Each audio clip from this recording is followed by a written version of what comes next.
Yo es que tengo el ordenador ahí, la pantalla. Bienvenido todo el mundo a esta merienda cena, tercera temporada de la primera temporada, ¿qué? Tercera temporada, primer episodio de la tercera temporada de esta merienda cena que ya hace 2 años, cumple ahora, este mes pasado. Hace 2 años que empezó. Hace 2 años que empezó la pandemia, hace 2 años que empezamos nosotros. Une punto. Nosotros en Twitch, claro. En general empezamos antes a otras cosas. Hoy, como veníamos diciendo así un poco off the record, hoy es el día bueno, del Internacional del Trabajador, el Día de la Madre, el cumpleaños de Javier Traité, lo repito, que él cumple 40 años, por si queréis felicitarle en redes sociales. Y para empezar con esta nueva temporada, tenemos muchas ganas de tener con nosotros a Patricia González, ¿vale? Patricia González, que viene a hablar de un librazo, básicamente. Vamos a entrevistarla para hablar de Soror, ¿vale? Sobre la historia. Soror es el libro, el título del libro, sobre la historia de las mujeres en Roma. Así que para ello voy a darle paso. Bueno, perdón, un pequeño detalle que creo que es obvio, pero por si acaso, Isaac ha sido víctima de la primavera. La primavera y Isaac, por lo que sea, no se llevan bien. Así que nada, ya volverá con nosotros en algún momento. ¿Tú te encuentras Sí. bien, David? Yo no. Yo, después de 2 años sin alergia, hoy he tenido que drogarme otra vez. Entonces ahora mismo estoy aquí gracias a la droga. Luego que saquen un clip de esto. No sé, David, ese tipo de frase. Bueno, le doy paso a Patricia ya mismo y voy a ubicar bien la imagen porque ahora mismo será un auténtico desastre. A ver.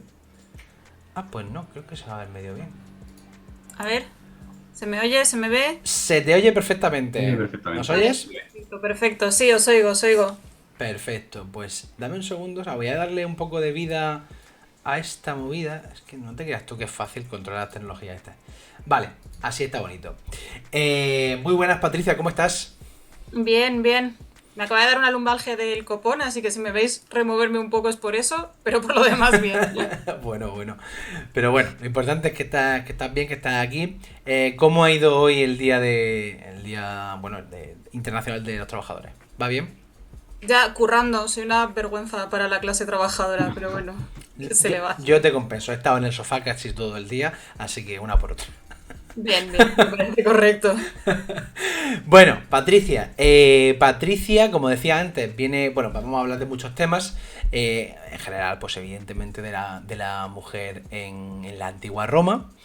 Y vamos a hablar a través de un libro que se llama Soror y de un programa de televisión que se llama El corazón del imperio. Pero primero, vamos a conocer a Patricia por si alguien no la tiene en el punto de mira, que sepa quién va a hablar hoy con nosotros. Patricia es licenciada en Historia por la Universidad Complutense de Madrid y también doctora en Historia por la misma universidad. ¿Eso me equivoco o no me equivoco? Bien, bien, vas bien. Bien, voy bien. Ha publicado su tesis, ya ha publicado, por ejemplo, también el libro del que hablaremos sobre todo hoy, el de Soror, Mujeres en Roma, en Desperta Ferro Ediciones. Y ha realizado, además, pues un par de másteres, ha realizado clases en distintas instituciones como el Centro Elba o el CECOLE. Y bueno, pues lo que suele pasar con una persona que lleva mucho tiempo investigando y divulgando, que ha dado charlas en todas partes, ha estado en medios de comunicación y ha estado donde ha creído conveniente estar. Además, el último hito, el último elemento del que hablaremos hoy es ese programa del corazón del imperio que se produjo y se estrenó en Movistar Plus. Si tenéis Movistar Plus podéis verlo, que es una serie documental sobre, bueno, sobre mujeres en la antigua Roma, del que hablaremos un poco más adelante. Con eso más o menos bien. Sí, estábamos bien. Bien, bien, bien. Pues nada, vamos directamente. Sí, para hablar del libro, antes de nada me gustaría empezar diciendo una cosa, porque esta es la primera entrega de Merienda Cena de esta temporada y van a pasar muchas personas por aquí que han publicado libros. Y quería decir que las personas a las que nosotros invitamos las invitamos precisamente porque nos ha gustado su obra. Es decir, nosotros no tenemos ningún tipo de compromiso con la gente a la que invitamos, y cuando tenemos algún tipo de compromiso lo que ponemos en redes es: Menganito ha publicado un libro, enhorabuena, y ya está. Y con eso cumplimos. O sea, que la gente que pasa por aquí es porque nos ha gustado su obra. Y en el caso de Soros, además, no es ningún secreto porque yo lo he estado diciendo a Isabel y a Juanje, y además en Twitch la semana pasada, sin ir más lejos, ya lo estuvimos comentando, y ya dije que para mí es probablemente el mejor libro de divulgación que he leído en los últimos años, siempre por detrás de Homo Histórico. Eso hay que decirlo. ¿Vale? Evidentemente. Pero Entonces el jamón que os mandé no sirvió de nada. no. Vaya. Y bueno, lo dije, de hecho lo lancé, y en el chat hubo gente que ya había leído el libro que me dio la razón. Me dijeron que efectivamente el libro es muy bueno. Entonces voy a aprovechar hoy para justificar por qué dije eso y por qué lo he defendido en las últimas sesiones de Twitch. Es un libro que además me ha gustado, no por el tema en sí, sino por lo bien escrito y argumentado que está. Es un libro que es muy fácil de leer, muy ágil, con una estructura impecable. Eso sí, que no os engaña el grosor, que lo estuvimos enseñando la semana pasada. Parece muy fino, pero creo que esto es mérito de Despertaferro, que no sé cómo lo hacen para condensar tanta información en tan poco espacio, porque les pasa a varios libros suyos. No sé si es que la imprenta comprimen, se dedican a comprimir todo lo que pueden las hojas. Y una de las cosas que más se agradece del libro es lo bien escrito que está, porque es un libro que está muy bien escrito. Además, comentaremos después que Patricia hace reflexiones, bromas e ironías que a veces pasan un poco desapercibidas, y de lo bien integradas que están en el texto, y comentaremos algunas por las que tengo curiosidad, que ya nos comente. Un motivo que me ha flipado mucho del libro es que sobre todo en las primeras páginas, aunque a lo largo de todo el libro, pero ya os digo, sobre todo en esas primeras páginas, se hacen reflexiones sobre metodología, sobre cómo se obtiene la información, sobre cómo se han interpretado las fuentes, qué se ha hecho bien, qué se ha hecho mal, en qué se puede mejorar. Y por eso es un libro que a mí me habría gustado leer antes de que escribiésemos Homo Histórico, porque seguro que le habían creído muchísimas citas, ¿vale? Sobre todo por esa parte metodológica. Después volveré al tema. Y en cuanto a lo que es el tema del libro, el de la mujer romana, lo que me gusta del libro es que no es una mera exposición de datos, de informaciones sobre cómo vivían las mujeres en Roma, sino una reflexión continua sobre qué es ser mujer en Roma, porque además ella, la propia Patricia lo dice, no se trata solo de ser mujer, sino de llegar a serlo, de la idea de feminidad que tenían los romanos, de qué significaba para ellos ser mujer, sobre todo para ella. Y entonces, por eso yo más que un libro de historia al uso, lo considero un libro de historia de las mentalidades. Y después hablaremos un poco de los problemas que implica precisamente tratar un tema sobre mentalidades. Y luego las conclusiones del libro me parecen inmejorables para enmarcarlas. Se hace una reflexión sobre la importancia de la historia de las mujeres, no solo en Roma, sino en general, para hacer una historia real, completa. Insisto, es un libro que trasciende el tema, no es solo la mujer en Roma, y eso lo hace estupendo tanto para gente iniciada en historia como para aficionados. Y bueno, esa es mi opinión del libro. Ahora ya, si queréis, nos lanzamos a las preguntas, a algunas preguntas que hemos preparado por aquí para ti. Vale, bueno, ¿es el primer libro que escribes? Eso para empezar. Tengo uno anterior, se publicó con KRK y es básicamente la publicación de la tesis, que fue un proceso duro porque es como mutilar a un hijo al final, porque tienes que cuadrar en un libro mucho más pequeño una tesis de 600 páginas y era un poco un horror. Pero sí que es cierto que es mucho más denso, entonces a la hora de enfrentarse al primer libro es más de datos, más un libro de tesis. Y sí que es cierto que este ha sido como un poco un reinicio, es como un primer libro de una segunda fase. Que también es cierto que me ayudó mucho el pinchazo de burbuja académica que supuso la serie a la hora de decir, bueno, es que igual hay cosas que hay que explicar desde el principio. Entonces, sí y no. O sea, no es el primer libro que escribo, sí es un primer libro en cuanto a concepto de lo que es escribir un libro. Claro, digamos que en este sí que te planteabas que estabas escribiendo un libro, mientras que cuando escribías la tesis no... A ver, en este me planteaba que alguien se lo iba a leer, que es algo que jamás confié con el de la tesis. Que de vez en cuando hay alguien que dice, jo, me leí tu primer libro, y es como, fuiste tú, gracias. Pero sí, entonces es distinto a hablar para la gente que la investigación que haces y la publicas y la sueltas ahí en el mar proceloso de la investigación y la academia y sabes que va a naufragar en cierto modo porque se lo van a leer 5 personas. Que eso es terrible en el publica o muere que tenemos, el decir, joder, voy a publicar libros o artículos que se va a leer una persona una vez en su vida. Y es un poco también desesperante a veces. Claro. El libro empieza con la parte esa que he dicho más metodológica en donde reflexiona sobre las fuentes y dice una cosa sobre las fuentes romanas que me llamó la atención porque es verdad que nunca lo expresamos en esos términos, pero tú dices sobre las fuentes romanas que a los autores romanos no les interesaban las mujeres y que además los romanos no trabajaban con rigor, sino que ensalzaban los prejuicios y los sesgos, como que se regodeaban en ello. Claro, o sea, cuando Cicerón dice que la historia es la maestra de la vida, no es bueno, vamos a ver la historia y vamos a aprender de ella. Vamos a hacer historia para que sea un ejemplo moralizante. Entonces, cada vez que tratamos con las fuentes romanas, es un sin Dios, porque no sabes cuánto hay de sesgo, cuánto hay de invento, cuánto hay de, bueno, pues le voy a meter un poco de gracia a esto, porque si no se me aburre el lector. Es lo mismo que jamás citaron a nadie en su vida. Salvo quizás las fuentes médicas, que sí que tienen como más presente eso, los autores de historias como, bueno, a la buena de Dios, no sabes cuánto es memoria, cuánto es trabajo de archivo. Lo que pasa es que nos olvidamos que eso nos pasa también un poco a nosotros, no nos regodeamos con los sesgos, bueno, hay gente que sí, pero claro, nosotros también tenemos nuestros intereses, nuestras visiones, Haraway hablaba del conocimiento situado, partimos de unas bases, pretendemos... Entonces... hay que tener en cuenta, lo que pasa es que nosotros intentamos evitarlo y los romanos, pues eso, se lanzaban a la piscina. Voy a hacer una historia para demostrar que...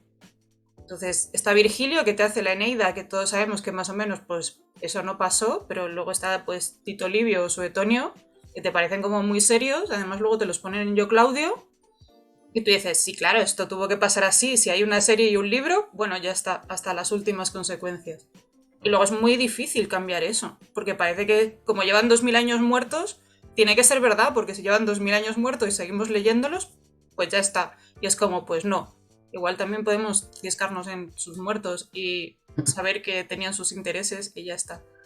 De hecho, me hace gracia la cita que hace a Luciano de Samosata, que claro, que yo no sabía que él escribió un libro que se llama Cómo debe escribirse la historia, y él lo que hace es criticar a la gente de esa época que decía que él mismo dice que escriben panegírico y que no Sí, se limitan Luciano a relatar la realmente, historia.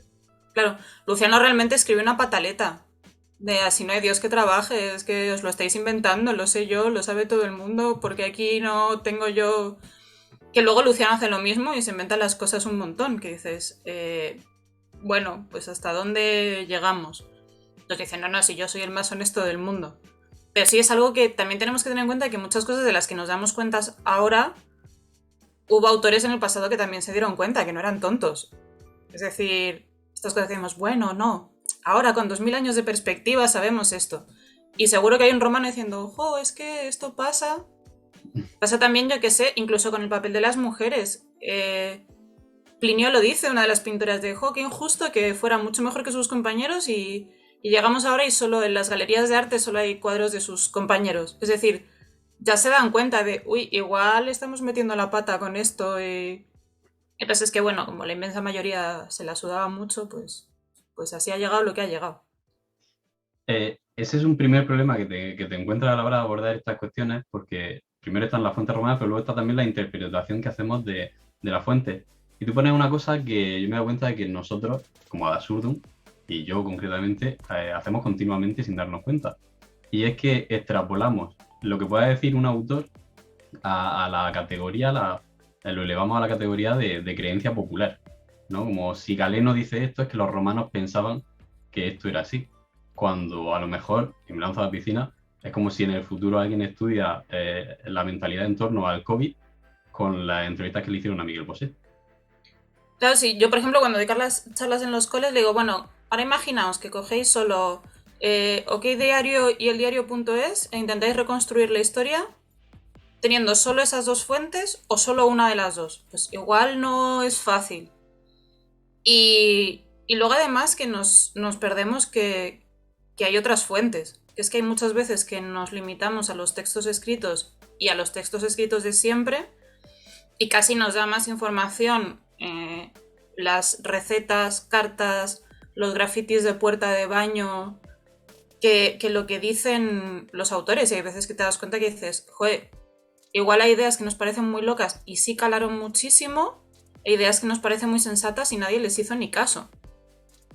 Lo del útero errante. Es como lo dice Platón, te dicen que no todos los médicos, si tú solo lees las fuentes, dices, bueno, pues ya está, una locura de dos, pero luego te vas a otro tipo de fuentes y ves que caló mucho en el imaginario colectivo. Entonces hay que tener cuidado, igual que con la epigrafía. Como tenemos que tener cuidado con, bueno, hay casos únicos, hasta qué punto son únicos, hasta qué punto esto estaba extendido, o es un unicum que solo pasó aquí, o al revés, es decir, hasta qué punto estaba muy extendido, pero como no se quería representar, solo tenemos esto de la persona que fue valiente y lo plantó en su lápida y todo el mundo se rió de esa persona y de esa familia. Es complicado a día de hoy, pues con eso, con fuentes de hace 2000 años, pues tela. En ese sentido, precisamente, me da la sensación de que cuando tú vas desarrollando en el libro, parece que tienen más interés fuentes legales, por ejemplo, o fuentes arqueológicas, que lo que puedan contarnos Ovidio o Galeno, por ejemplo. Sí, al final hay una cuestión con las fuentes que es mucho más interesante. En vez de ver qué dicen, el por qué lo dicen y lo que hay detrás de esas palabras, que el qué están diciendo en concreto. En cambio hay otras fuentes que nos dan muchísima más información y que igual hemos infravalorado. Es decir, la epigrafía hace muy poco que se está empezando a realmente considerar una cuestión útil y hay gente que ha dedicado toda su vida a la epigrafía y no las conoce ni Perry, ni incluso en el ámbito académico. Y son cosas que hay que cambiar y lo está cambiando mucho. O sea, en Italia, por ejemplo, hay epigrafistas muy, muy importantes que están estudiando justo la vida de la mujer a través de los epígrafes. Y es interesante ver ese doble juego y ver qué ha pervivido también. Porque de los autores quizás es más interesante ver qué hemos naturalizado de lo que nos cuentan. Ovidio con su idea de lo que es el amor, pues es terrible, pero nos ha llegado hasta hoy.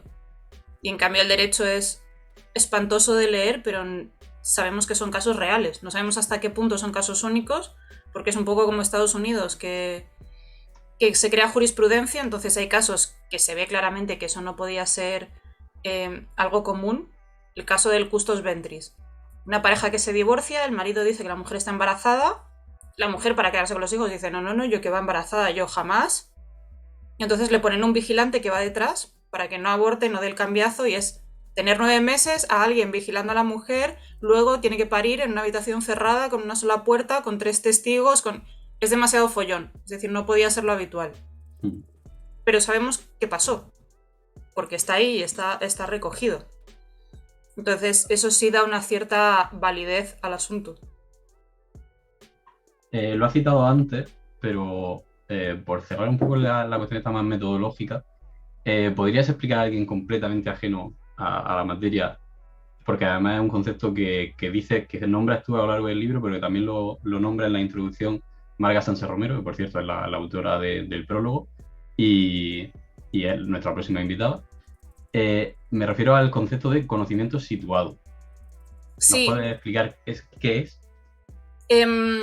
De esto habló una autora, Haraway, que decía que ningún conocimiento en ningún campo es aséptico o neutro porque la persona se acerca a los conceptos desde una base propia.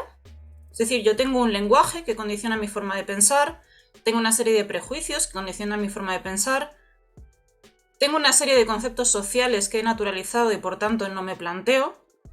Y esto se utiliza sobre todo para la ciencia, porque la ciencia nos parece algo como, no, lo dice la ciencia, en mayúsculas.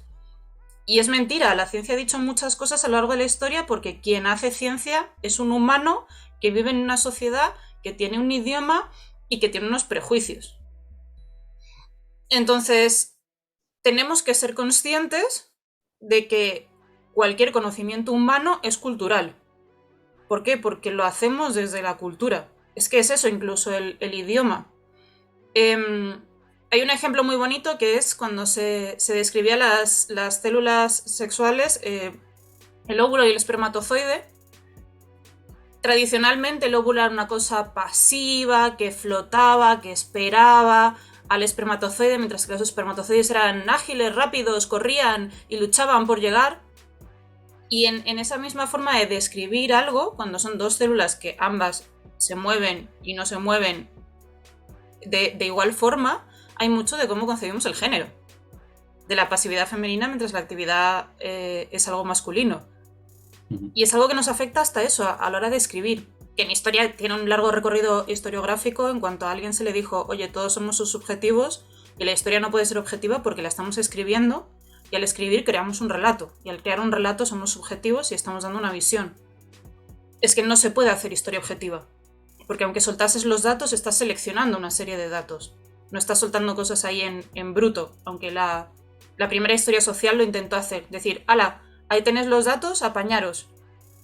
Pero aún así seleccionas. Entonces se llegó a, bueno, los historiadores deben ser A, rigurosos y B, honestos. Pero objetivos no le puedes pedir ni a un científico ni a un historiador que sea objetivo porque es imposible. Es algo que cuesta mucho que llegue porque siempre dicen, no, es que este historiador es súper objetivo. No, a ver, no, nadie, jamás, nunca. No se puede. De hecho, hoy en día los más aficionados, voy a decir aficionados, a la historia que más exigen objetividad son los menos objetivos, precisamente. Sí, o sea, hay como 2 milisegundos entre esto tiene que ser objetivo y he leído esto en esta novela histórica. Hola, por Dios, por favor, no, matadme. Siempre he dicho que el día que haga una novela histórica, si la hago, voy a poner dinosaurios en el foro. Voy a hacer novela de Roma steampunk con dinosaurios, para que a nadie se le ocurra decir, no, leí esto en esta novela. Y seguro que alguien dice, no, claro, había tiranosaurios en Roma porque yo lo he leído en un libro. Entonces, es terrible, es terrible. Por eso también es importante, lo comentábamos ya en su momento, tanto vuestro libro como el de Puto Miquel, etcétera, etcétera, el que haya libros sobre qué es la historia y que haya introducciones potentes sobre qué es la historia. Porque hay como muchísimo desconocimiento en el imaginario colectivo sobre lo que es la historia y cómo se hace la historia. En el chat te están pidiendo ese libro de dinosaurio, ¿eh? Sí, ahí. Yo he dicho que lo empezaría de Mesalina estaba acariciando a su Archaeopteryx mientras pensaba en... Es maravilloso. Sí. Hay novelas sobre, o sea, por si no, de steampunk sobre Roma bastante interesantes. Y porno con dinosaurios, pero no vamos a entrar en eso. También. Está muy extendido lo de que la historia es la que es. De hecho, el título del libro de Puto Miquel juega con eso. Y el problema muchas veces es lo que tú dices, que la misma persona que te dice, no, esto que me estás diciendo, como no es lo que yo he leído siempre en los libros de historia, por tanto, eso es la historia, no lo que tú vienes ahora a decirme, que cambia lo que pone ahí. Y la historia en realidad, lo que tú estás haciendo es cambiarla, ideologizarla, etcétera. Sin embargo, era esto, la historia. Entonces, eso es algo que además es muy difícil de combatir. O sea, nosotros, cuando estábamos pensando en el libro de Homo Historicus, era un poco la idea de ver cómo explicamos esto, intentando llegar a todo el mundo, porque hay una cosa que también a veces me da la sensación de que pasa, porque Twitter no es el mejor medio para comunicarse con otros seres humanos. Y entonces muchas veces me da la sensación de que también está esa dicotomía de perder tu tiempo para explicarle a alguien las cosas y que esa persona quiera hablar contigo y no solamente oponerse a ti, versus que no siempre podemos estar un poco diciendo, claro, es que como tú no sabes esto, entonces no entiendes lo que quiero decirte. No sé, es una reflexión ahí que ha salido al paso, pero con el tema ese de la historia es la que es lo que te dicen muchas veces cuando intentas explicarle que, bueno, que puede haber cambiado la forma de interpretarla o mil cosas. Y eso además, pero te lo dicen mucha gente incluso desde niveles académicos. También hay muchas veces una cuestión muy identitaria en la historia es la que es. Me acuerdo una vez que le dijeron al director de la serie, es que estáis reescribiendo la historia. Y él se quedó y dijo, pues menos mal que me lo dices, porque es justo eso, porque vaya mierda si estuviéramos haciendo la misma historia que en los años 50, ¿verdad? Se dio la vuelta y se fue todo contento. Es como, mejor respuesta ever. O sea, es eso, es como, Claro que reescribimos la historia. Es que si no reescribiéramos la historia y la historia es la que es y es la que hicimos en el siglo XIX, pues ¿qué estamos haciendo aquí? Es que vaya patata, ¿para qué estás excavando?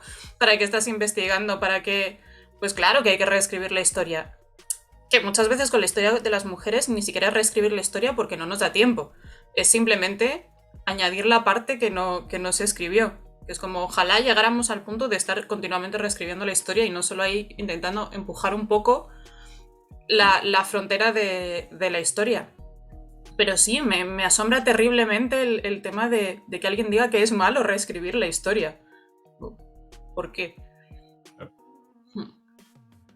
Bueno, por entrar un poco a la sociedad romana, a la mujer romana, hay una parte del libro en la que dice: los romanos siempre tuvieron una mezcla de desprecio, aprecio, soberbia y miedo respecto a las mujeres, y desde ahí las describieron y construyeron.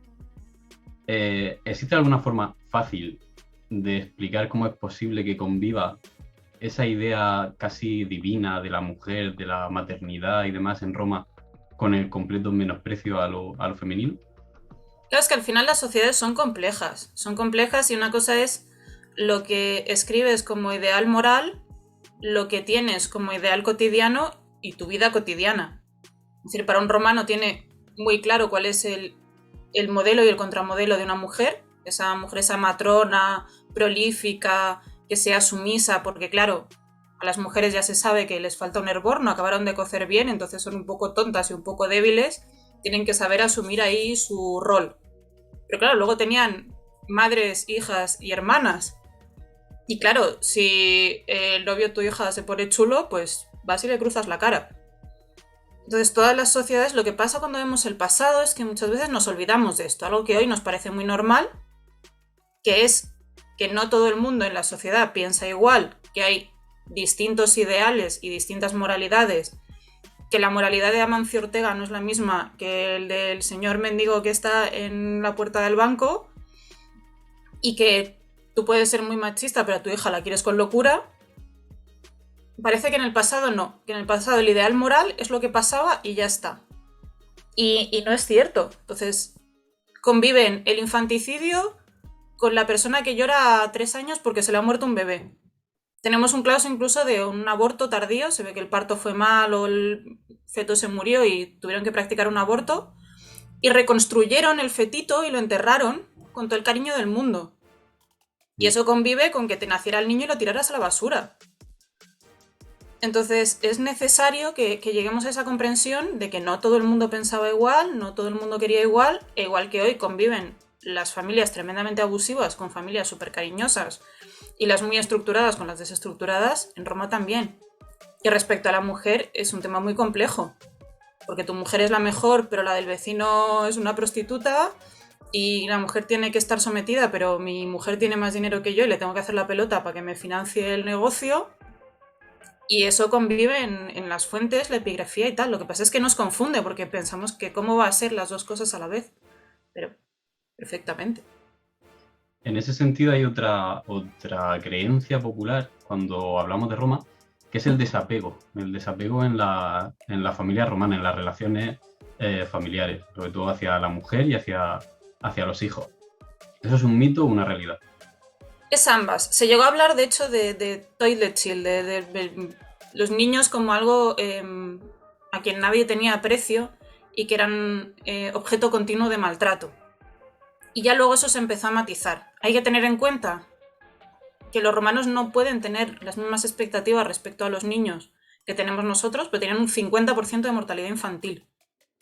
Y uno de cada 4 partos acaba en muerte. Es que tampoco le puedes coger muchísimo cariño a un recién nacido porque la mitad no te llegan a los 5 años. Pero así al final se lo coges. Es decir, tú sabes que igual se te muere. Hay una lápida de un padre que salvó al niño 4 veces de la muerte antes de que se le muriera.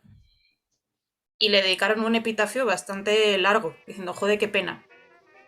Entonces, ha sido un momento, en el primer momento en que nadie se había ocupado de la infancia.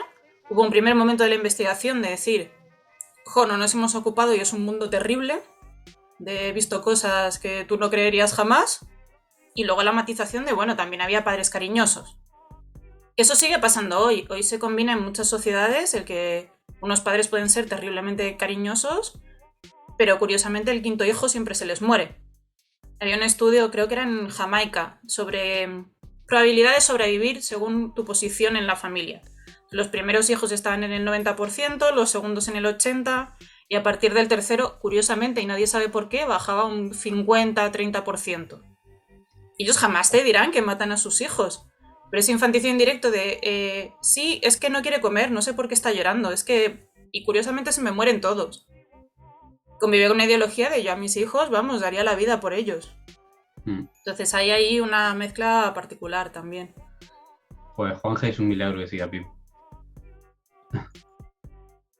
No sabes cuánto, porque yo lo digo siempre, o sea, yo si hubiera nacido antes de, pues no sé, pero a lo mejor 1980, yo habría muerto en el parto, o sea que no me extraña nada de esto, vaya, lo tengo presente.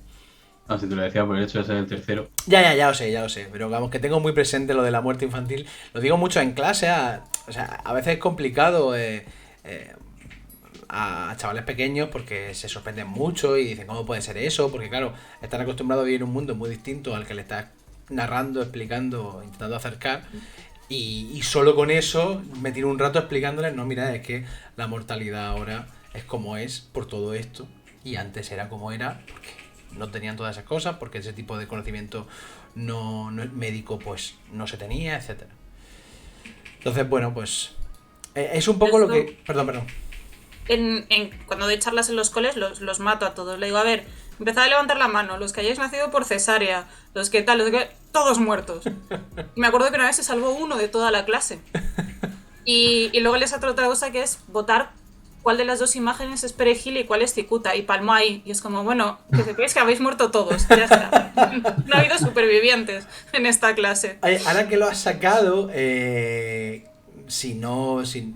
lanzo una pregunta que no está preparada, pero es el tema de la cesárea, precisamente, que en el caso de Roma siempre se ha hablado mucho por la tontería esta de que se parece a, aunque no tenga nada que ver al nombre de César, se practicaban cesáreas y en algún caso con éxito. En Roma siempre a mujer muerta. O sea, la legislación manda que si una mujer muere en el parto o embarazada, se la abra para intentar ver si se puede salvar al niño. No se hacían a mujer viva porque siempre se prefería la vida de la madre. Entonces, como no había muchas posibilidades de que una cesárea en esa época saliera bien, de hecho se especuló con un texto de la vida de los padres emeritenses, que un obispo había sido médico y tiene que practicar un aborto porque se ha muerto el feto, la mujer se va a morir, y dicen que practican un corte, y se dijo que sí era una cesárea, pero no es la episiotomía. Es decir, el hombre hace un corte porque tiene que meter las manos, un bisturí, un espéculo y tal, entonces ahí va a haber desgarro seguro, y lo que hace es hacer la episiotomía para que no... porque claramente no está describiendo una cesárea, que los abortos tampoco eran moco de pavo. Entonces la cesárea solo a mujer muerta, porque nunca se iba a poner en peligro la vida de la madre prefiriendo al crío, por muy deseado que fuera, por mucho que fuera, lo que da igual, siempre primaba la vida de la madre. Entonces, en caso de que algo fuera mal, cortamos al bebé para afuera y ya lo intentaremos en otro momento. Para la siguiente pregunta voy a pedir la colaboración de Plumas, porque ya que la que tenemos por aquí, a ver si nos puede echar una mano. En el libro tú hablas de una asociación entre lo femenino, la feminidad, y una serie de atributos, de conceptos, ¿no? La noche, la luna, lo nocturno, lo frío, lo húmedo, que en realidad son cosas que seguimos asociando hoy en día. Hoy en día eso sigue en nuestra cultura. ¿Eso es una herencia romana, propiamente romana, o es algo mucho más general? Yo creo que es mucho más general.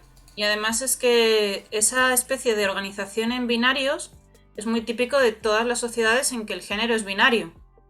Es decir, a partir de ese binarismo básico para naturalizarlo como que se asocia al resto. Y sí que lo digo y siempre insisto en que hay que tener cuidado con que nos reapropiamos. Porque claro, muchas veces desde el feminismo y desde tal se ha querido resignificar esas asociaciones.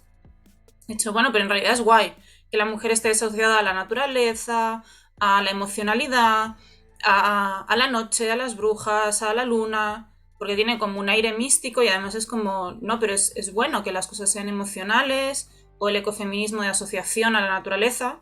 Es como ya, pero no nos podemos olvidar de que eso se construye para reforzar justamente un binarismo de género en que el hombre está por encima y es lo racional, lo lógico, el día, lo civilizado, quien tiene que mandar. Entonces, hay cosas que no se pueden resignificar. Por muy místico y muy bonito que nos parezca, al final lo que estamos es justificando de nuevo esa base de construcción. Entonces hay que tener mucho cuidado con esos misticismos, pero sí es... No siempre, por ejemplo, la luna es femenina. En el Próximo Oriente Antiguo hay sociedades donde la luna es masculina, pero sí que hay siempre un poco esa cuestión del binario complementario que da lugar a otro tipo de binarismos, y el mundo se tiende a concebir pues eso, en blancos y negros. Y es complicado, es complicado. Y ha pervivido mucho, pero mucho es muchísimo. Es la base de nuestra organización del género. He lanzado la pregunta también para que Pluma nos dijese si pasaba lo mismo en Oriente. Dice, es muy interesante eso en culturas que tienen un lenguaje, ay, se me ha movido, agenérico, como el persa, que el amado es ou, y de ahí en fuera que cada uno interprete a quién se dirigen ciertos textos. Hostia, eso es una putada también en latín, ¿eh? Y ha dado pie, incluso cuando está muy marcado el género, a que se cambien cosas. Por ejemplo, en poemas de Safo o en grafitis claramente de amores sáficos, cambiar el género para convertirlo en poemas heterosexuales. Como... Sí, basándose en cuestiones de, bueno, no podemos saber. Y ha habido muchísimo cambio de género ahí. Sí. También decía antes Plumas sobre las cesáreas. Que en Irán sí se hacían cesáreas en mujeres vivas. Y qué curioso, refiriéndose a lo que decías tú antes, lo de priorizar vidas, la vida de la madre en este caso, el caso de Roma, y luego te dice que qué maravilla escucharte que la madre que te trajo hoy, que es el día de... I love you. Dice que en general en persa no hay género. Es que eso es una movida, luego en traducciones y tal... Es lo mismo que ha pasado luego, por ejemplo, con cómo se han adaptado géneros no binarios y se traduce del inglés, el they, them, que muchas veces se traduce como ellos. Nos pasa con idiomas en que no tenemos mucho el contexto o no está muy clara el marcaje de género, que bueno, alegría de vivir. Ha pasado ahora con la serie de Our Flag Means Death, de los piratas de Taika Waititi, que había una traducción de un personaje que se tradujo del they, y creo que decían, la verdad es que no me acuerdo qué es lo que había antes, fíjate que lo vi, no sé si se referían a ella, me parece, y lo han cambiado ahora, no sé si es a ella, lo que decía antes, o a él, y ahora lo han cambiado por, después de presión en Twitter y tal, bueno, gente que dijo, oye, lo habéis traducido mal, lo han puesto en ella, precisamente por eso, porque ahora a veces la traducción en castellano, o al revés, puede llevar a confusión. Es que lo de traductores es un punto.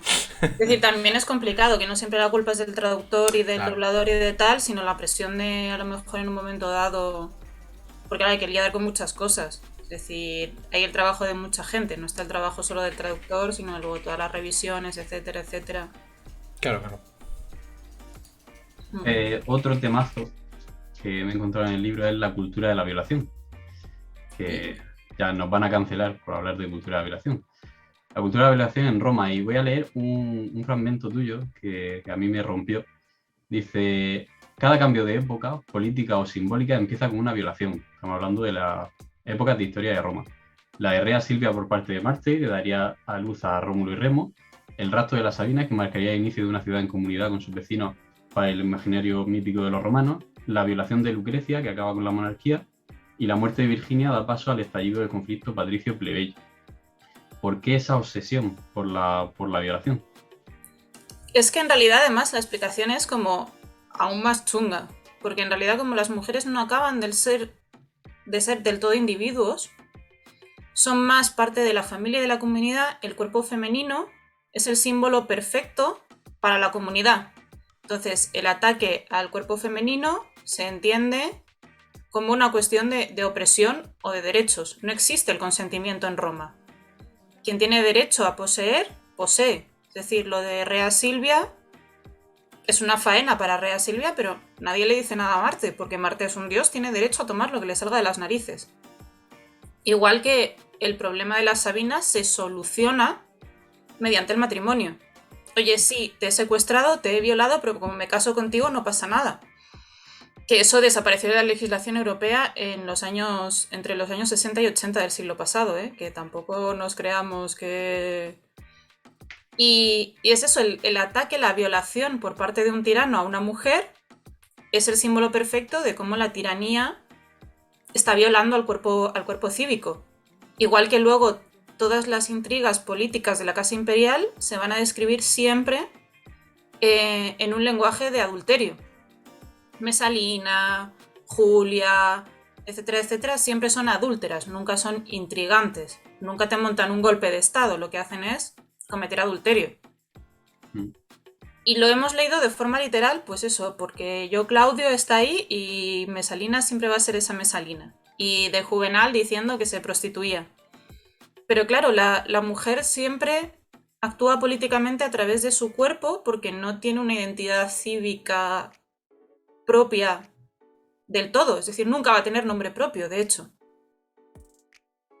Con lo cual, es eso, las bacanales, que es una cuestión política, se les acusa de montar orgías y se las ejecuta.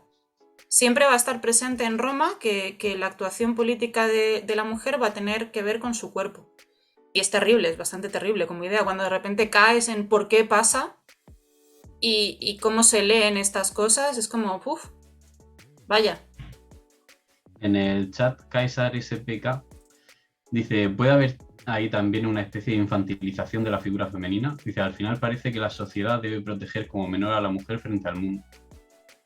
Es una infantilización, pero también es una negación de la capacidad política, porque a ningún romano le apetece reconocer que las mujeres tienen acción y agencia política. Y les parece como horroroso. De hecho, en el debate sobre la Lex Oppia, en que se discute si se va a derogar o no, el discurso de Catón, medio inventado, medio real, no lo sabemos, pero es muy significativo el decir, vaya, a ver si ahora no vamos a poder legislar contra alguien sin que ese alguien se rebele y no podemos permitir que las mujeres obtengan una victoria porque si son iguales se van a creer superiores. Entonces les da pánico que las mujeres se organicen, que actúen políticamente, entonces siempre se intenta rebajar eso. Salvo en casos muy, muy, muy contados, tipo Hortensia, pero en general siempre los romanos van a intentar un poco minimizarlo, que luego lo vemos de nuevo fuera de las fuentes y vemos que las mujeres están actuando políticamente como quieren y más.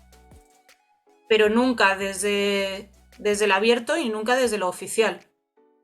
Siempre es como, bueno, pues te dedico una estatua en el foro y os invito a todos a comer y me hacéis casito y os dedico un edificio y aquí suelto panoja, entonces cuando diga algo me vais a hacer caso porque queréis que siga soltando panoja a la ciudad. Entonces ahí todo el mundo dice, bueno, en realidad solo está ofreciendo estatuas y le hacemos caso porque es muy sabia. O por el conocido método de si no me haces caso, o sea, si me haces caso, bien, si no me haces caso te rompo las piernas, tipo Fulvia. Pero claro, nunca se habla abiertamente de ello. Es algo que pasa, pero nunca se quiere hablar. Es un poco como la mafia. Como todos sabemos que está, pero no vamos a señalar gente. Bueno, estaba deseando decir esto, pero hablemos de la fulana de San Agustín. Ya, eso de nuevo en las traducciones. Hostia, pero las hay peores, ¿eh? Porque, claro, o sea, San Agustín tenía una concubina. Concubina, vínculo completamente legal en Roma, que encima, claro, cuando le da por convertirse, dice, pues yo te envío ahí a un monasterio y qué buena eres, que me queda tu hijo, te mando a un monasterio y nunca hiciste nada más. Y es como, qué cabronazo, San Agustín. De hecho, hay un libro muy bonito de Jostein Gaarder, el del mundo de Sofía, que es Vita Brevis, en que juega a que se ha encontrado un manuscrito que es la carta de respuesta de esta mujer a San Agustín, diciéndole, tú lo que eres odioso y te voy a contestar.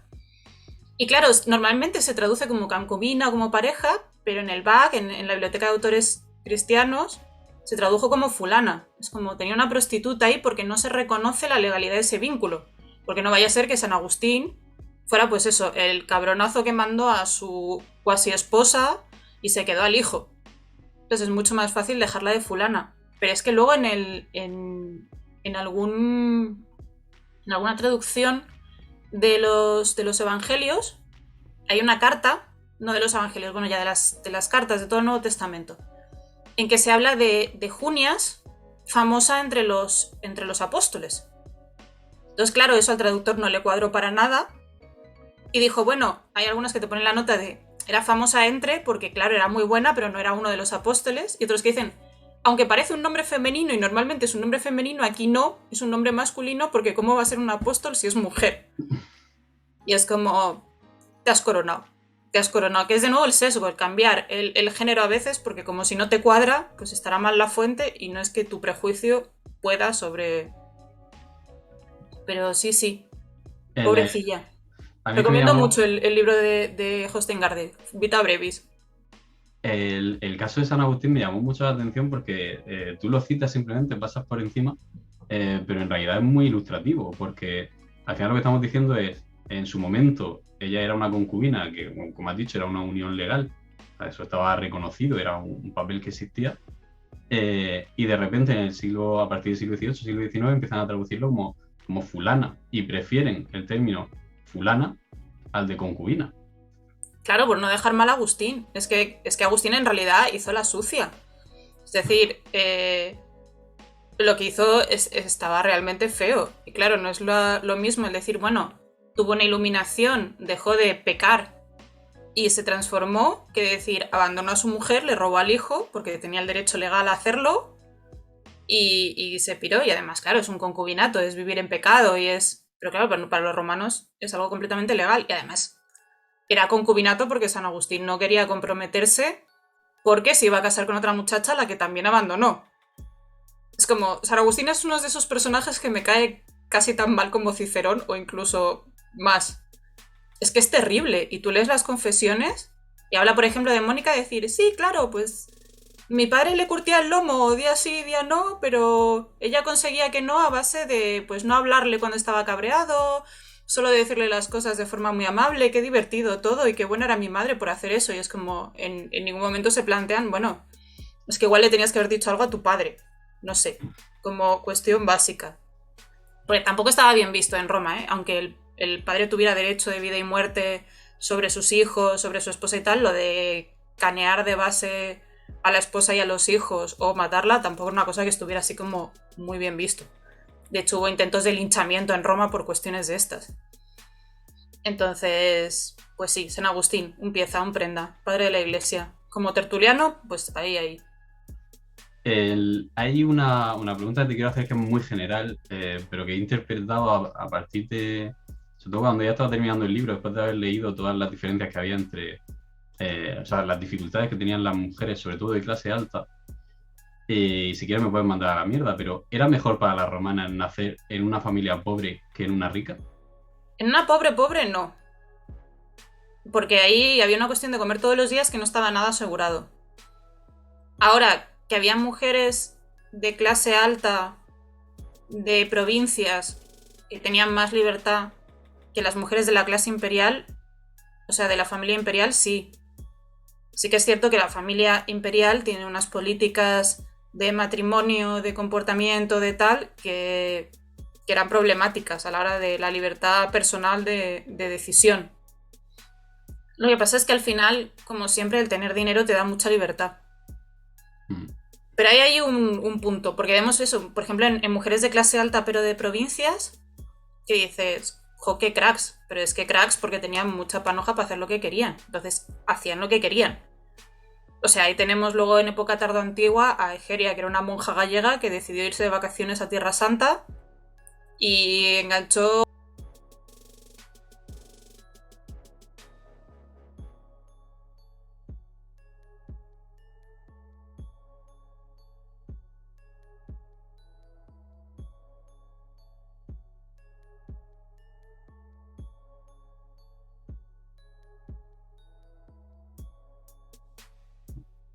Pero claro, todo tiene sus ventajas y sus desventajas. Un segundo, Patricia, tengo que interrumpirte. Es que se ha cortado, bueno, lo he cortado yo sin querer, porque a veces tengo problemas con los cascos, y ha pasado ahora. Tienes que repetir lo que estabas comentando en los últimos 30 segundos sobre la monja, porque la gente Ha cortado justo cuando has puesto el ejemplo de Egeria. Sí, Egeria, crack, máquina, maravillosa. Repítelo porque la gente está enfurecida. Era una monja gallega.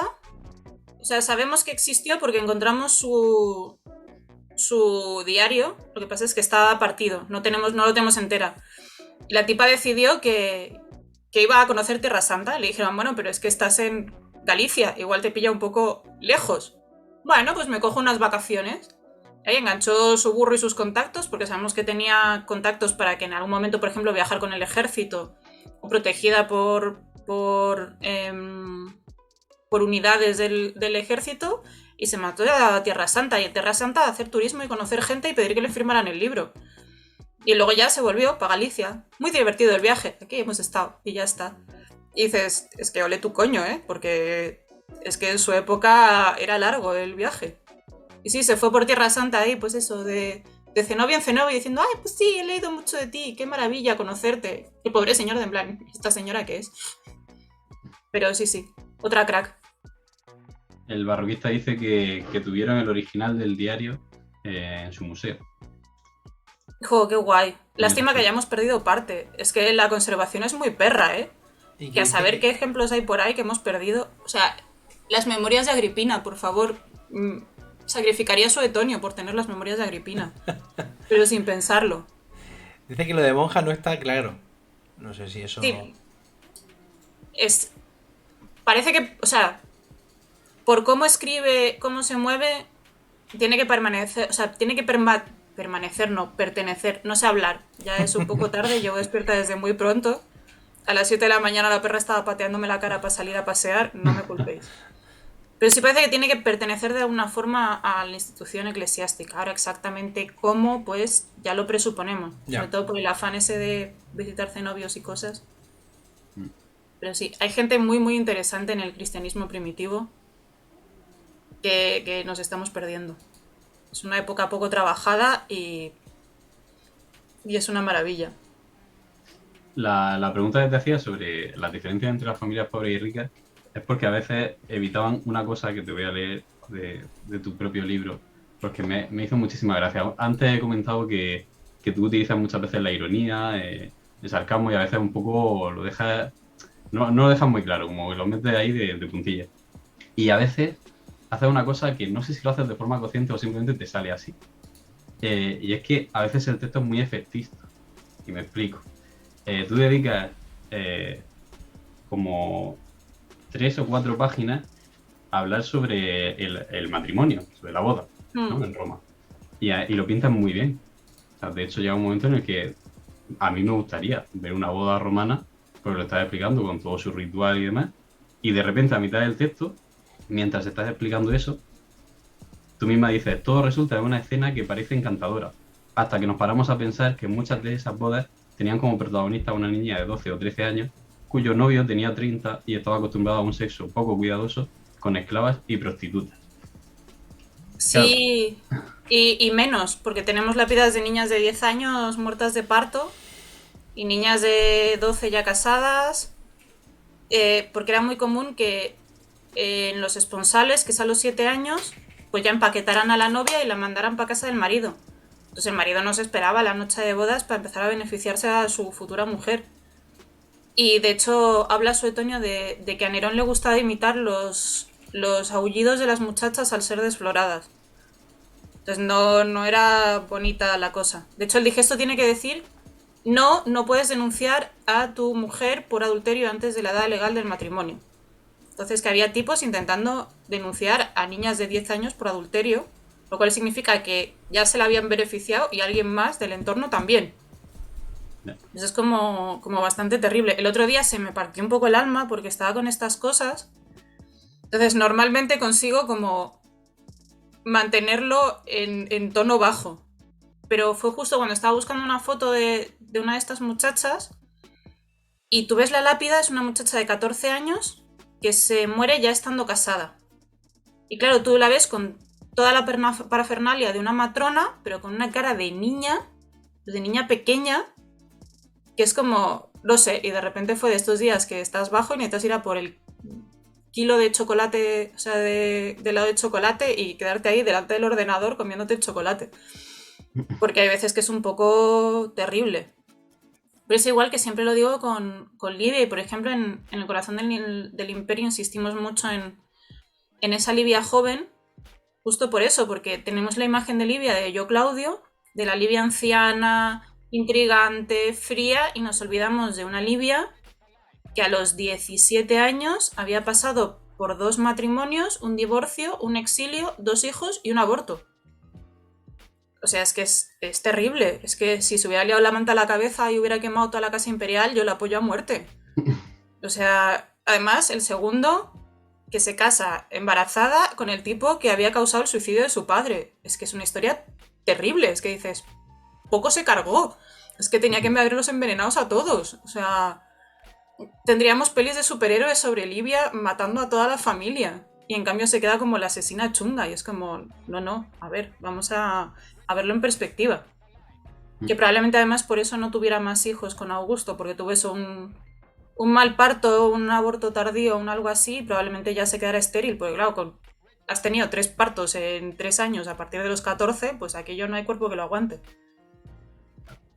Luego, en cuanto a tu trabajo ya en general, tanto en el libro como luego en la serie, hay una cosa que hemos comentado alguna vez con Puto Miquel, y es la dificultad de tratar estos temas de género y de sexualidad en el pasado, empleando etiquetas que probablemente nosotros mismos consideramos presentistas.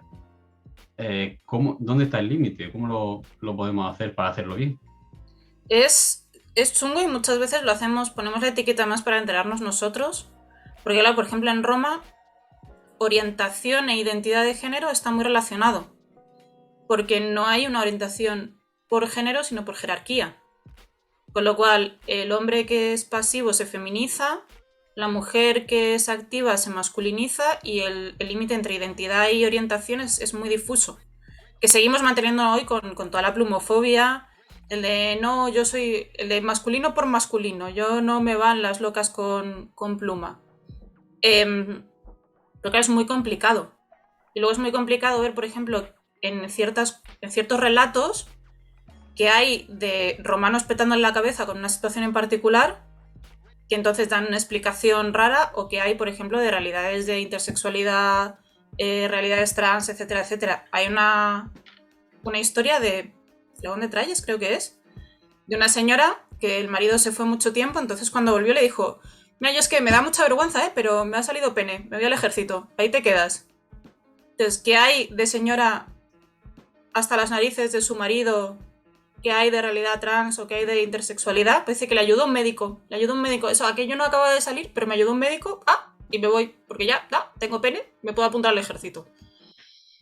¿Qué hay detrás de esa historia? No lo sabemos. Lo que sí sabemos es que había cosas que se salían de la norma. Se salían de la norma del binario, se salían de la norma de la jerarquización en las relaciones, que había cosas más allá, y los romanos sabían que era posible que hubiera cosas más allá. Que es casi más importante que qué hay detrás de una historia en concreto aplicando unas categorías que hemos tenido que inventar en el 19. Es decir, técnicamente existen antes los homosexuales que heterosexuales, porque siempre es como que se crea la etiqueta para la alteridad. Son cosas muy modernas. Pero sí, los romanos sabían que no todas las mujeres se acostaban con hombres, que había tipos a los que les gustaba ser pasivos y que había señoras que les salía pene y se apuntaban al ejército. Y de hecho Plinio comenta un par de casos y dice, es que decís que es mítico, pero yo he visto alguno. Es que esas cosas pasan. Pues en cuanto al libro, yo no tengo más que decir. No sé si en el chat se nos ha quedado alguna pregunta relacionada con el libro, digo. Ha habido mucho movimiento, pero creo que sobre el libro en sí no hay ninguna pregunta pendiente. Así que simplemente animar a la gente a que se lo compre. Recordad, editorial Despertaferro, Soror, Mujeres en Roma, de Patricia González Gutiérrez. Eso, ahí. Ha quedado muy mono también. Tiene muchas foticos, y foticos en color, y un dado de 20. Es verdad. Sí. Y la serie también, ha quedado muy bonita. Y eso, ahora vamos a la serie. Ah, sí, perdón. Bueno, sí, perdón, es verdad, es verdad. Caesar ha hecho una pregunta amplia sobre lo amplio que es el tema. Es decir, cuando te planteas escribir un libro sobre mujeres en Roma, que cómo se aborda, cómo se empieza a estudiar un tema así, cómo coge y dice, ah, pues empiezo por aquí. Básicamente empiezas mutilando. Empiezas diciendo, bueno, vamos a dejar fuera esto y esto otro y lo de más allá. Entonces empiezas acotando cronológicamente y lo que se sale mucho lo vas quitando. Por ejemplo, eso, todo el tema del cristianismo primitivo y ya los cambios con el cristianismo ha tenido que quedarse fuera. Igual que todas las especulaciones sobre la, yo qué sé, monarquía o la primera república, pues también. Pero sí que es cierto que luego me pareció mucho más interesante abordarlo de forma temática que cronológica. Entonces empiezas a decir, bueno, pues eso, ¿qué es ser mujer en Roma? Que es algo importante y que es bastante más complejo. O cuál es su papel en la religión, que también ha cambiado mucho eso en los últimos años. O cuál es la vida de una mujer pobre, porque evidentemente la prostituta haciendo 15 servicios en una noche, pues no es lo mismo que Julia Dobna, por razones evidentes. Y luego todo el tema además de todo lo que se queda en medio, que es lo menos tratado siempre, que quizá es lo que más de sí, que es todas esas mujeres, pues eso, las mujeres trabajadoras, las que tenían que currar para comer, las que no eran ni muy ricas ni muy pobres, que siempre se han quedado un poco fuera de foco. Y con la serie fue un poco igual, decir, bueno, tenemos que tratar temas, vamos a elegir qué temas queremos tratar y ver cómo lo podemos encajar todo en, pues eso, me ha dicho todo el mundo que el libro es muy corto. Quería que fuera algo accesible. Porque si haces 400 páginas sobre la mujer romana, pues igual es muy completo, pero no se lo va a leer ni Dios. Y además es que Es mejor...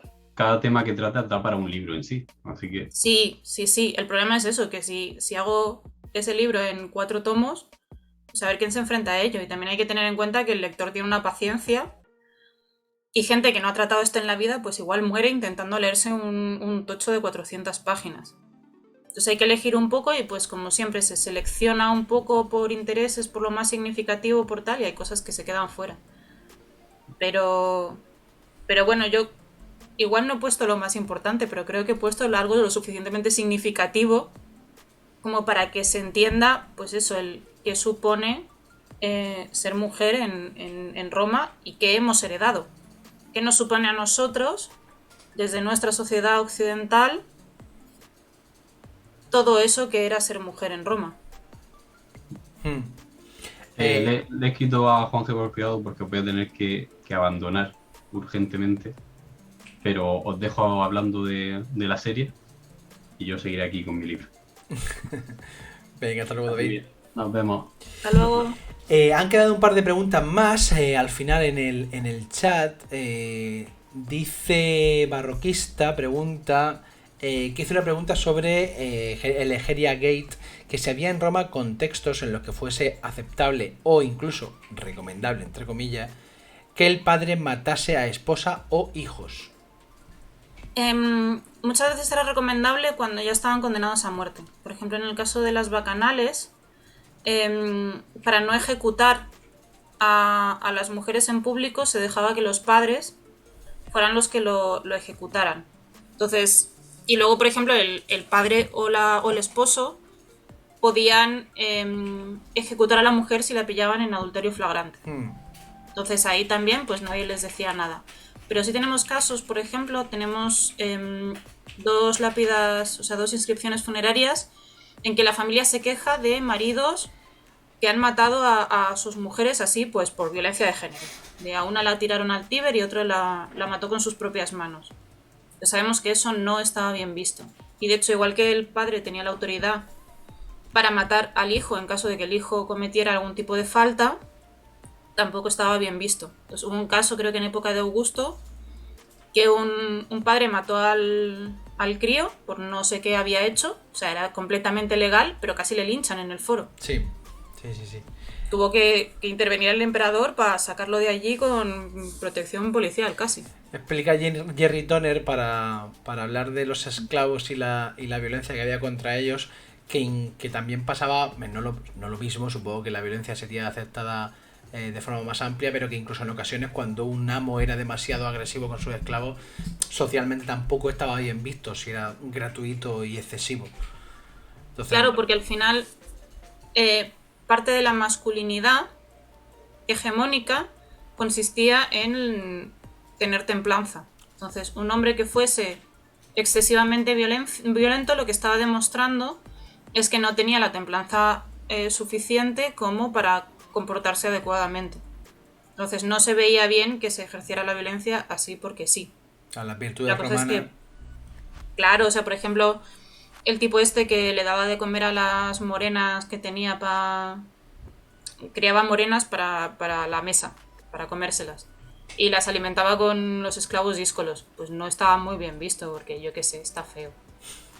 Excesivo, sí. Sí, de hecho, con osteocuadra, a ver, cuando un esclavo mataba a su dueño, la ley decía que había que matar a todos los esclavos de la casa. Mujeres, niños, ancianos, todos pasados a cuchillo. Y con osteocuadra, el hombre este que inventó la habitación de espejos para follar, que se ve que era muy excesivo en violencia, sexo y todo, cuando le matan los esclavos, en que Augusto corrió un tupido velo y fue la única vez en la historia de Roma que dijeron, mira, ya está, ¿sabes? Vamos a castigar a los 2 o 3 culpables y al resto los dejamos porque esto ha sido demasiado hasta para mí. Sí. Cuando algo se sale demasiado. Y pregunta también Caesar si llega a haber algún tipo de microclima cultural diferente a la capital en las provincias con respecto a las mujeres. Quizá es que tenemos fuentes más epigráficas. Es que Roma está muy contaminado. Tenemos mucho, pero tenemos muchas fuentes. Entonces, en las provincias que lo que tenemos es epigrafía y demás, y no tenemos tanta fuente escrita, es mucho más fácil quizás tener otra perspectiva. Entonces, yo qué sé, Viriacte, por ejemplo, en Valencia, pone 5 esculturas. Bueno, suyas, de su familia y tal, son 5. Valencia, que eran 1500 habitantes. Son muchas estatuas, entonces sí que tenemos otro tipo de perspectiva. Es que en Roma nos puede las fuentes escritas. Es como cuando estudiamos Grecia y solo parece que exista Atenas. Sí. Entonces hay otro, pero que incluso dentro de Roma las clases populares tenían una moralidad completamente distinta a las clases altas. Tenemos lápidas de prostitutas enorgulleciéndose de serlo.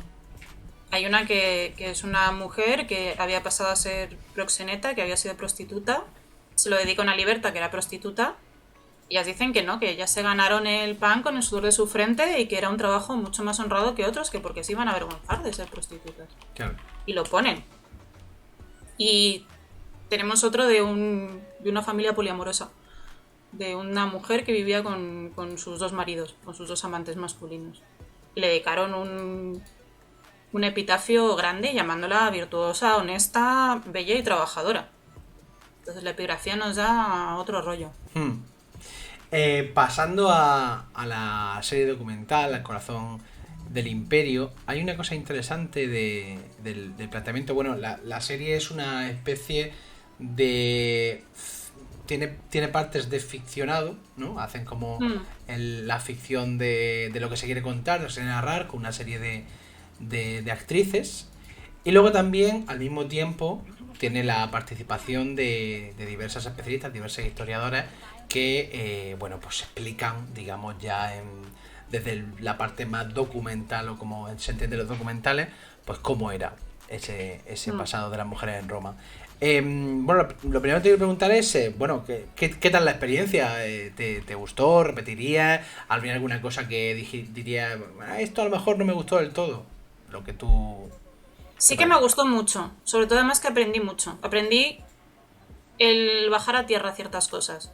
Me decía, claro, esto lo sabe todo el mundo. Y de repente veía la gente diciéndome, no. Y yo, ¿cómo que no? No. Y a cambiar un poco el tono. Entonces sí que es cierto que luego ocurre como una enana. Es decir, tanto en los guiones como luego no pude ir a Bulgaria porque COVID, muerte, cuarentenas, etcétera, etcétera. Sí. Pero en Valladolid, o sea, la escena de Heliogábalo de los pétalos, se encargaron 300.000 pétalos. Ay, Dios. Que venían en preciosos paquetitos y había que separar de uno en uno. Entonces todo el equipo estuvo como 10 horas separando pétalos de uno en uno. que luego había que echar encima de antorchas, con lo cual era como, vamos a morir. Pero es muchísimo trabajo, o sea, estas cosas aprendes que hay muchísimo trabajo. Más luego todas las entrevistas, que claro que fue muchísimo tiempo, que tenías que liar a la gente para que viniera, porque claro, María Gracia en una punta de España, Amelia Castresana y Cristina La Rosa en otra. Al final, todo el mundo que en una punta de España tienes que conseguir que la gente venga a las entrevistas y tal. Pero yo creo que quedó bastante bien. También tienes que pegarte por cosas absurdas, sobre todo en la recreación. Yo corriendo detrás, no, esto no era así. Y era como, pero queda bien en pantalla. Y yo, pero no era así, socorro. Pues las águilas tiradas por el suelo en las batallas, cosas así. Entonces tienes que llegar a un acuerdo entre lo que es posible económicamente. Claro. Porque claro, dicen, bueno, es que yo qué sé, el armamento no era así. Es como, si me pones tú la pasta para comprarlo, yo lo compro. Pero teniendo en cuenta que teníamos que hacer 3 PCRs a la semana todo el equipo, pues no era posible. Y entre lo que es visualmente reconocible. Porque claro, a la gente... O sea, a mí cuando, por ejemplo, me preguntaron, bueno, ¿cómo se maquillaban? Les pasé una serie de imágenes y me dijeron, no se va a maquillar nadie, gracias. Claro, si hiciéramos una Roma muy real, la gente no lo reconocería. Sí. Entonces... Esto lo pusimos en Homo Históricos y es algo que comentamos de vez en cuando en presentaciones y charlas, etcétera. Las expectativas que tiene una persona de hoy en día, del 2022, con respecto a un pasado, sea el que sea, el romano, medieval, etcétera. Y lo difícil que muchas veces, incluso yo pongo el caso mío propio, cuando de alguna manera te haces la imagen mental de lo que es Roma, casi siempre piensas en Gladiator, pero porque es algo que has visto, aunque sea más cierto o más falso. Sin embargo, lo que pasa con el pasado, sea el de Roma, sea el de tal, es que no lo has visto. Entonces, es eso lo que tú dices, las expectativas de yo no quiero ver una persona que vaya con ese maquillaje, porque eso que es... Ya, es que es... Claro, tienen que ir pintadas como puertas, de un color súper blanco, prácticamente con burka, con manga larga, y encima las esculturas las tenemos que pintar. Eso. Hasta luego, Mari Carmen, esto no va a funcionar y lo sabemos todos. Sí. Pero sí, y luego eso, la cuestión de presupuesto. O sea, con el Yogablo fue como, bueno, necesitamos 2 tigres. Me dijeron, bueno, tenemos un caballo y 2 gallinas. Perfecto, pues sí. Podemos pintarlo. Sí, fue lo que se hizo. Ay. Esas gallinas fliparon en colores. O sea, porque son gallinas y tenían mala leche y al final casi salieron peor parados los asistentes a la fiesta que las gallinas, pero sí, esas gallinas se cabrearon con nosotros. Eso es algo que a veces es complicado de explicar, pero sobre todo de cara a ir más hacia los especialistas. Lo que dices del presupuesto y el tiempo, que es muy importante. En una producción audiovisual, nosotros lo que hemos aprendido también es sobre todo los grandes problemas que da el tiempo y el dinero. Eso es algo que a veces tienes que comerte alguna porque es que no hay... Además te lo dicen, es que o se hace así o no se hace. Ya. La ventaja de que estuviéramos luego las historiadoras es que siempre se decía, bueno, si sale una burrada en pantalla, luego vas y lo dices. ¿Ya habéis visto esto? Pues es mentira. Claro. Entonces te da ese juego, que no te da pues un documental que sea solo... pero pasó con todos, les pasó con Conquistadores Adventum, que les dijo, no, porque esos mosquetes no eran justos los que... Y justo de hecho habían comprado ese tipo de mosquetes, los originales, pero se los retuvieron en aduana por no sé qué tontería de que pasar armas a un país, pues igual es un poco ilegal, y tuvieron que comprarlos allí y ya no había. Pero claro, sí, o sea, hay un problema con que las producciones tienen un entorno físico, entonces hay que entender, igual que hay un tiempo. Es decir, yo creo que en mis entrevistas, o sea, estuvimos como 8 días, 8 horas al día, grabando. Es decir, hay muchísimo más, pero tienes que cortar. Es decir, Arantxa, que es la que se encargaba del montaje, claro, es como, bueno, pues he tenido que cortar y a ver cómo funciona esto, porque tenemos 17 tomas, tal. Entonces eso no se entiende bien muchas veces. Ojalá tuviéramos 4 temporadas, pero yo qué sé, eso más para series de ficción. Claro. Los documentales suelen ser más pequeñitos. Hay una frase que entiendo que es una especie de lema, una especie de enganche, que bueno, lo pongo en pantalla para los espectadores, que es el corazón del imperio, y si ellas contasen la historia. Y es algo que puede parecer simplemente, pues bueno, pues ahí está la frase de enganche publicitario, pero precisamente tú has dicho antes, has hecho referencia a las memorias de Agripina. Lo interesante que sería tenerlas, porque gracias a eso, bueno, sabríamos mucho, ¿no? Y conoceríamos mejor ese pasado. ¿Cómo se hace? Voy a hacer un poco la pregunta que se ha hecho con respecto a tu libro, pero con respecto a la serie.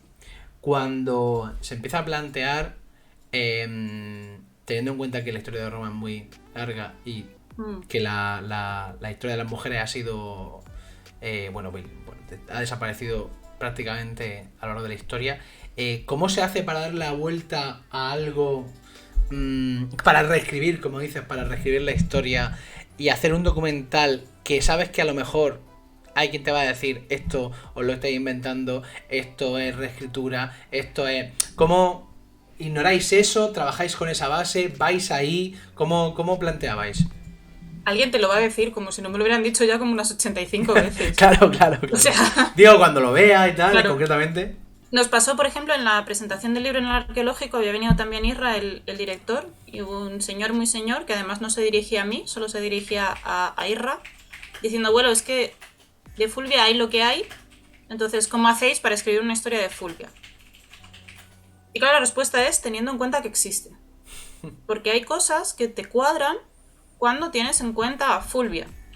Por ejemplo, esa continuidad entre el funeral de Clodio, cuando se quema el Senado, y luego el funeral de César, también en medio del foro, esa especie de refinamiento, pero esa continuidad ideológica y la continuidad en las políticas a lo largo de Clodio, Marco Antonio, etcétera, etcétera, tiene mucho más sentido si tenemos en cuenta que Fulvia existía y tenía dinero. ¿Qué pasa? Que no nos han cuadrado las cosas porque no hemos tenido en cuenta que estaba. Igual que cuando contamos la historia de Cleopatra, de César y tal, no tenemos nunca en cuenta que Cleopatra estaba en Roma en un momento dado.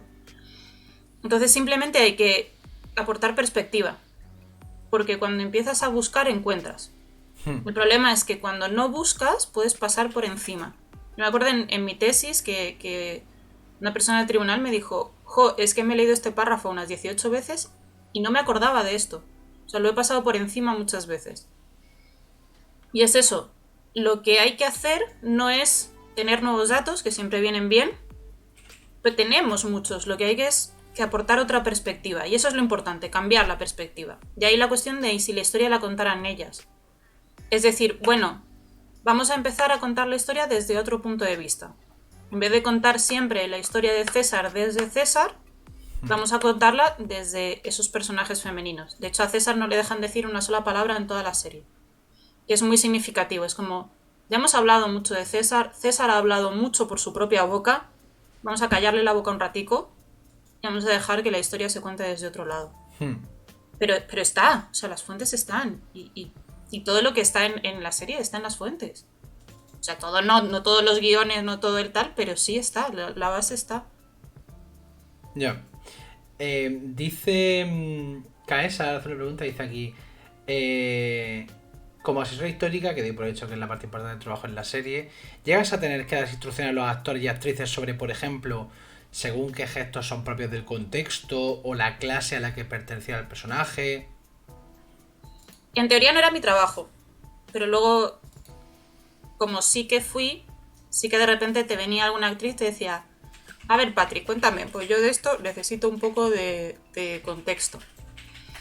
Porque al final la cuestión es resolver las cosas. Es decir, en los guiones sí, estuve ahí muy presente, y era ¿por qué estamos contando esto? De hecho hay cosas que son yo desbarrando, y de repente decir, joder, pues esto nos cuadra mucho, vamos a meterlo, o aquí iría muy bien esta historia que no la conoce ni Dios. Pues eso, hostia, cuadra.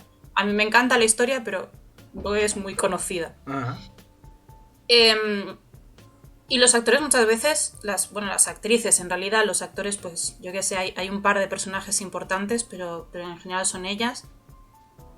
tienen su papel y tienen que meterse más en una cuestión psicológica de qué siento cuando estoy pariendo o qué siento cuando me han matado a toda la familia, que en el contexto general. Porque yo supongo que al final el gesto que tienes cuando tu padre se suicida y te obligan a casarte con el causante va a ser el mismo aquí en Pekín, en Tombuctú, en Roma y en el 2035. O sea, es algo bastante más genérico. Luego sí, con el departamento de arte, de vestuario, tal, sí que fue una colaboración más estrecha porque ahí sí que es como, bueno, de decir pues lo mismo. Necesitamos hacer esto. ¿Qué presupuesto tenemos? 3 euros. Perfecto. Vamos a intentar solucionar algo. Porque al final la cuestión es resolver. Porque también es algo que tenemos que tener en cuenta cuando hacemos divulgación y cuando, joder, tenemos la oportunidad de colaborar en cosas que va a haber muchísima gente, es no hacer que nos odien. Es decir, es mucho más importante resolver una situación que ponerte pejiguero con no, esto no es de esta época, no, esto no puede ir ahí, porque si conseguimos que nos odien, no nos van a pedir colaboración. Y necesitamos que haya historiadores interviniendo en cómo se producen y qué se produce en el audiovisual. Porque eso al final lo que más impacto tiene en la gente. Es decir, Claro. la divulgación es un pilar base y si conseguimos que la gente nos odie, pues mal, fatal. No vamos a conseguir nada. Claro. Te voy a hacer una pregunta que puedes no responder, teniendo en cuenta que estamos estamos online y que se va a quedar online. ¿Qué tal? O sea, uno de los reclamos de la serie fue que presentaba a Santiago Posteguillo, el famoso autor de novela histórica sobre Roma. ¿Qué tal el trabajo con él y qué sensaciones te han quedado? Siempre me ha pasado con algunos autores de novela histórica que me da la sensación de que se creen mucho que son los pilares del saber histórico. O sea, igual deberían en general relajar porque no es ni su función, ni lo que deberían pretender, ni a lo que debería aspirar la gente. Entonces, sí que es cierto que, por ejemplo, Posteguillo estuvo más presente en lo que es el rodaje, pero también hubiera estado bien que hubiera cedido espacio publicitario y hubiera dado más reconocimiento a las historiadoras. Porque al final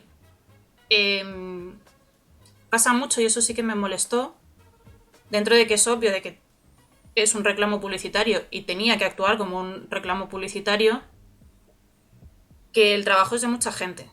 Y había, pues eso, Amelia Castresana ha muerto hace poco, además, por cierto, un recuerdo a su familia. Estaba enferma, tenía ELA y por lo menos pudo ver la serie.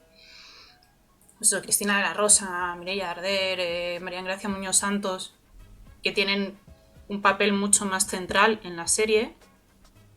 Y como casi todas las entrevistas se las daban a él, parecía que él lo había hecho todo.